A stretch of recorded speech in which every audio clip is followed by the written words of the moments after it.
নমস্কার। EVM news থেকে বিকাশ ব্যানার্জি বলছি।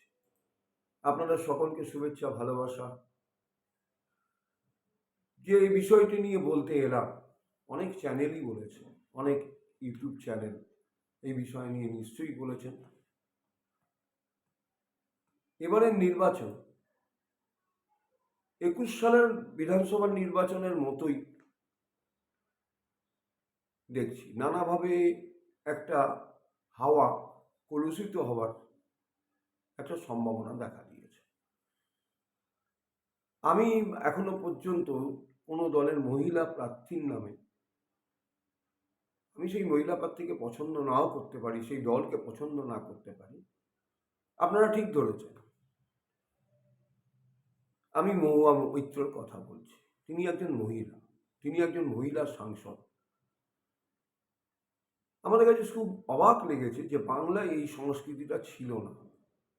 তার হোয়াটসঅ্যাপের একটা মেসেজ নিয়ে সেক্সুয়ালিটি, মানে সেক্সুয়াল নিয়ে কোনো মহিলা সম্বন্ধে, সেক্সুয়াল বিষয় নিয়ে রাজনীতির অ্যাটাক ছেড়ে, রাজনীতির বিরোধিতা ছেড়ে সেটা নিয়ে করতে হবে। এটাই কি বাংলার কৃষ্টি এবং বাংলার সংস্কৃতি? এটা তো আগে ছিল বলে আমি অন্তত শুনিনি। আমার এত বয়স হয়েছে। মহুয়া মৈত্র তৃণমূল কংগ্রেস প্রার্থী, তিনি আগেও সাংসদ হয়েছিলেন গতবার 19 সালের নির্বাচনে কৃষ্ণনগর কেন্দ্র থেকে।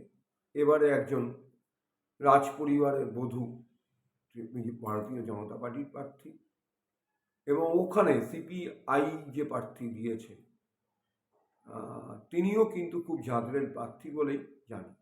তা আমাদের বক্তব্য হচ্ছে, ঠিক আছে, সে তো ভোটের ময়দানে যে যাকে খুশি গণতান্ত্রিক অধিকার প্রয়োগ করবেন, এবং আমাদের বক্তব্য হচ্ছে যে মহুয়া মৈত্র সম্বন্ধে এই ধরনের নোংরা কথাবার্তা কেন আমরা নিজেরা বলতে যাব?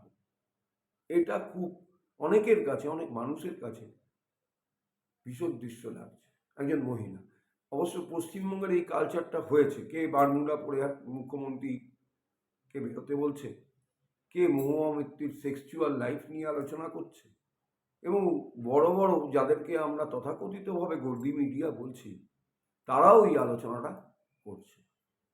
তো আমি মানে আপনাদের কাছে করজোড়ে আবেদন করব, রাজনীতির লড়াই রাজনীতির ময়দানে হোক, ভোটের দিন আমরা যাকে খুশি তাকে ভোট দিই, আমাদের গণতান্ত্রিক অধিকার নিশ্চয়ই প্রয়োগ করব। আমারও একটা নিজস্ব মত আছে, কেউ আমরা নিরপেক্ষ নই।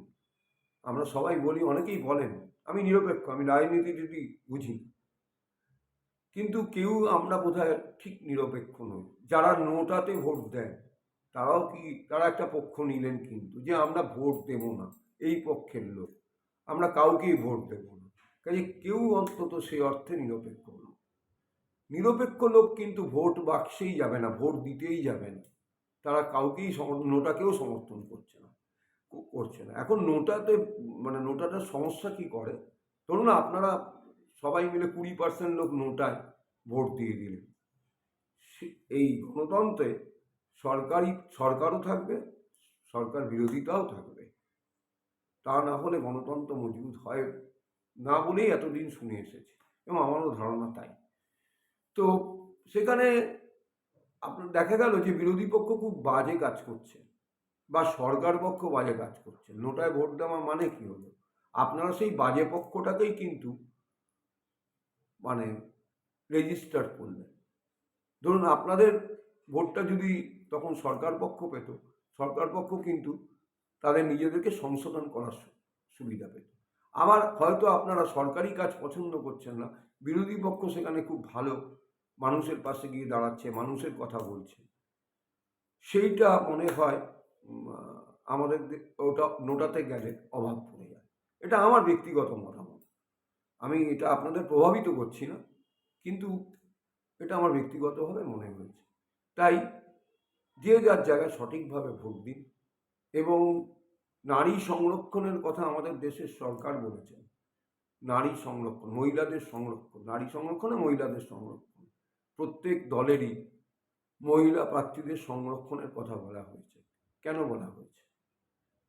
সেইখানে দাঁড়িয়ে, আজকের এই বিজ্ঞানের যুগে দাঁড়িয়ে, মহুয়া মৈত্রর সেক্সুয়াল লাইফ নিয়ে কাদা ছোড়াছুড়ি করার খুব কি আমাদের দরকার ছিল?